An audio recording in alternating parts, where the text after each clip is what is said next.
Welcome back, and in this lesson I want to introduce AWS accounts. Really understanding what an AWS account is and what benefits it provides is one of the most important things within AWS.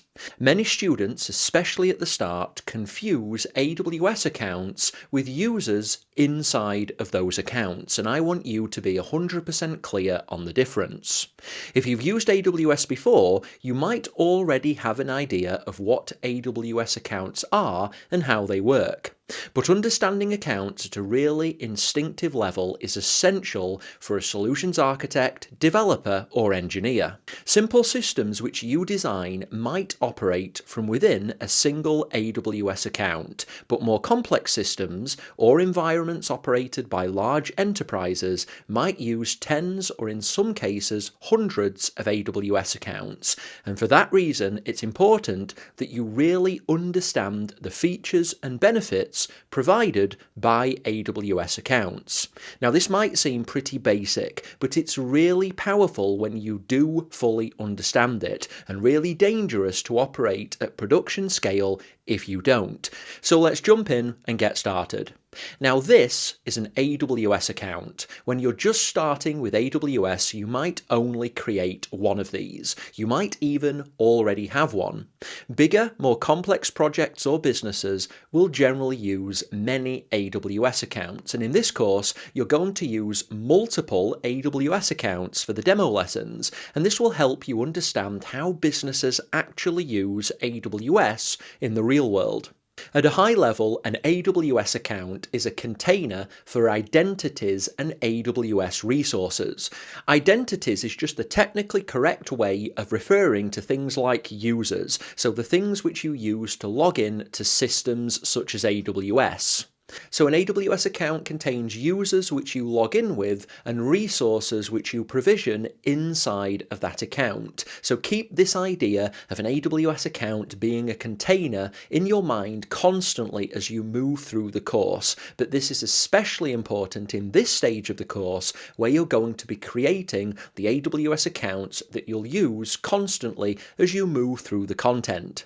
When you create an AWS account, you give the account a name, you need to provide a unique email address, and you also need to provide a payment method, which is generally a credit card.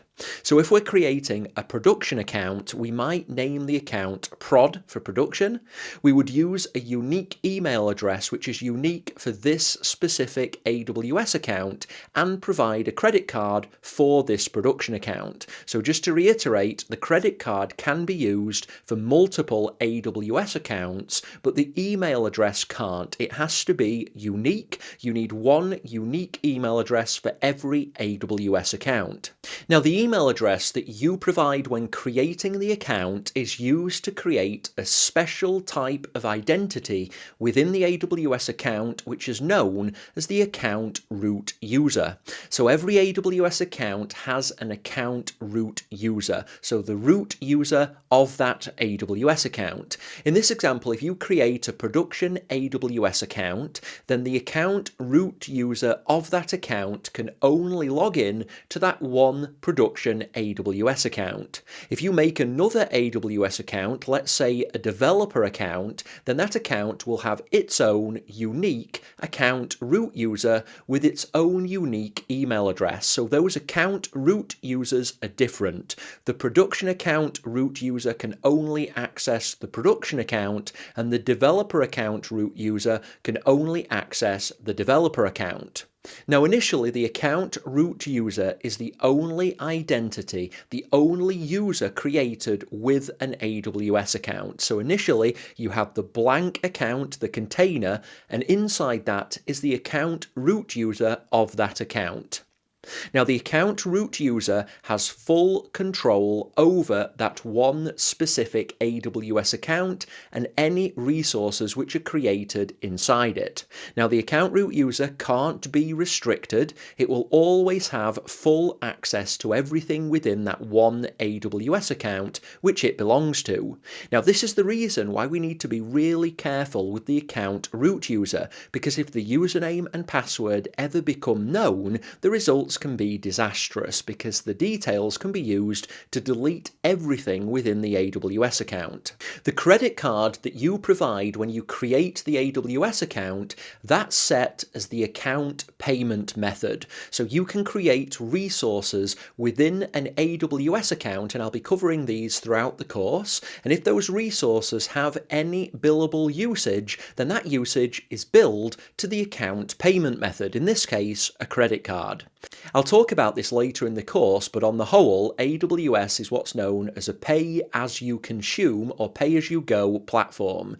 If you use a service within an AWS account for 2 minutes, then you pay for 2 minutes of that service. Certain services include a certain allocation of free usage per month, and this is known as the free tier, and this is what we're going to take advantage of in this course to keep costs at an absolute minimum.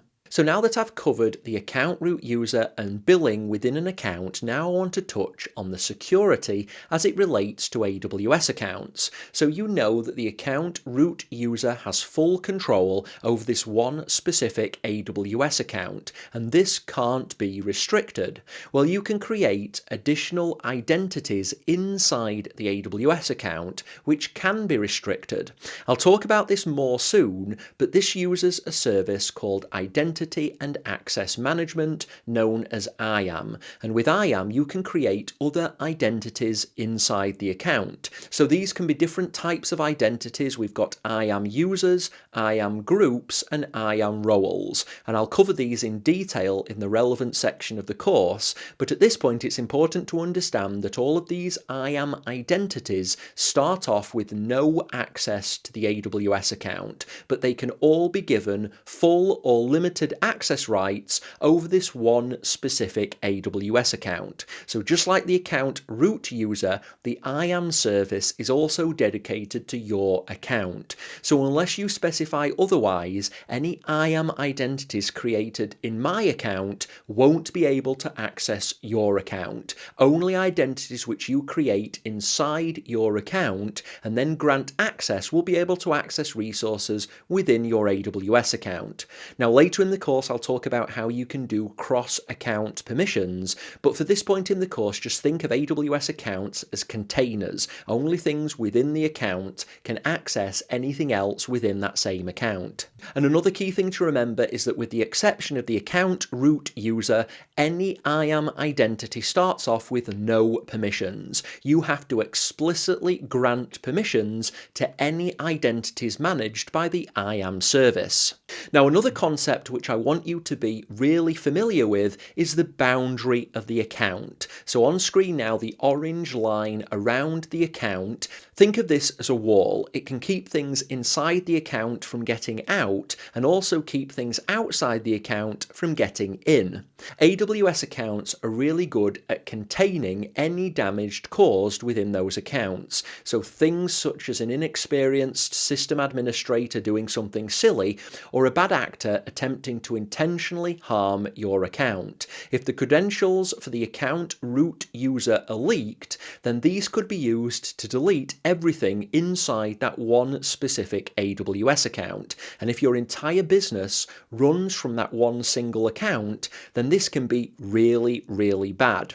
However, if you create separate AWS accounts for different uses, maybe a development account, a test account, and a production account, then you can limit the damage. If you have any credential leakage, or if you have any system admins doing any silly mistakes causing resources to be deleted, then generally these will be isolated to that one specific AWS account. You can also create AWS accounts for different teams within your business, or even different products that your business sells. AWS accounts are great for keeping bad things inside one specific part of your AWS environment. They're also really good for keeping things outside of that boundary. By default, all access to an AWS account is denied. So unless you configure otherwise, no external identity is allowed access to an AWS account. The exception to this, of course, is the account root user of that account, who always has full control. Now, this means that any external identities, for example, external users, are denied by default if they attempt to access your AWS account.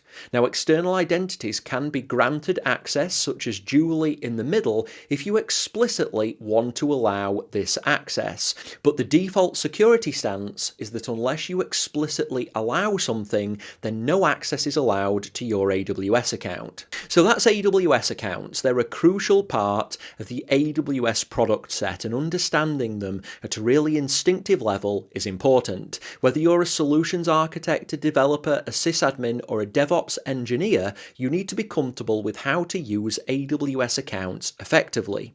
In the following lessons, you're going to create the AWS accounts which you'll be using for the duration of this course. Now, I'm strongly recommending that you create brand new AWS accounts. Don't make the mistake of trying to use your existing AWS account or accounts, because they're likely to be in a pretty bad state. The longer an AWS account exists, the more potential there is for misconfiguration, and so it's much better to use brand new accounts for this course. I want you to learn how to configure all of this in a correct way, using best practices. So please go ahead and create brand new AWS accounts for this course. I'll even show you a trick so that you can use one email account to create all of the unique email addresses needed for these multiple accounts, so it shouldn't take that much in the way of effort.